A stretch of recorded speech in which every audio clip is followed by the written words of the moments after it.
हूँ। आज हम जब यहाँ पे स्वर्गीय जी को श्रद्धांजलि दे रहे हैं तो हम दो क्षण उनके जीवन के संघर्ष का भी स्मरण करें और उस संघर्ष से हम स्वयं अपने जीवन में संकल्प लें कि उन संस्कारों को हम आगे बढ़ाएं। ऐसा जीवन जिन्होंने अपने जीवन में हर तरह का समय देखा, गुलामी का वो देश का, भारतवर्ष का वो कालखंड भी देखा जब देश गुलामी की जंजीरों को तोड़ के आज़ादी के सांस लेने के लिए संघर्षरत था और उन्होंने अपना एक योगदान लाखों करोड़ों भारतवासियों के साथ उस स्वतंत्रता संग्राम में जो दिया। अलग अलग ब्रिटिश हुकूमत की 8 जेलों में, उन जेलों के काल कोठरियों में अपने जवानी की वो अनमोल वर्ष दिए, जिन वर्षों में और जिस समय में ये अनुमान लगाना असंभव था कि कभी देश आज़ाद होगा भी कि नहीं, लेकिन वो उस बात से उन्होंने अपनी जवानी के वर्ष अंग्रेज़ों के उन काल कोठरियों में नहीं बिताए कि आगे क्या मिलेगा नहीं मिलेगा। वो अपने सिद्धांत के लिए, देश की आज़ादी के लिए चाहे कितने वर्ष लग जाएं, लेकिन देश आज़ाद होना चाहिए। उसके बाद उन सभी हमारे महापुरुषों के कुर्बानियों से देश ने आज़ादी की सांस ली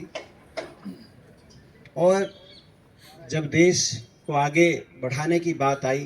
कि कैसे देश आगे बढ़े, तो भारत के संविधान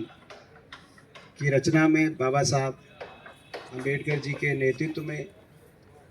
संविधान सभा में उन्होंने अपना एक योगदान दिया,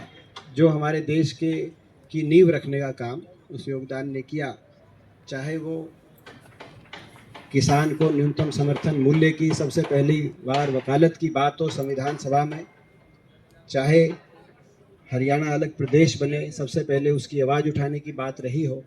चाहे हिंदी को राजभाषा का दर्जा मिले, इसमें उनका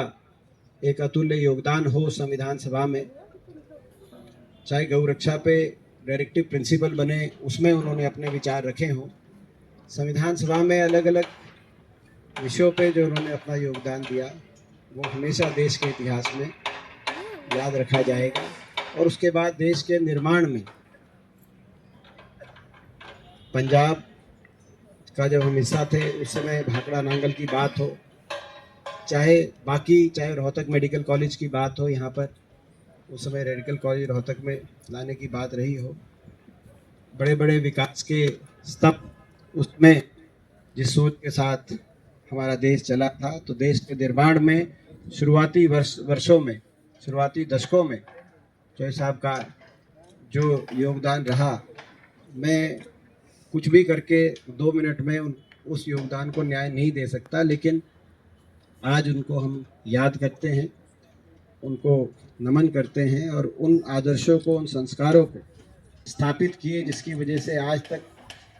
हमारा परिवार एकजुटता से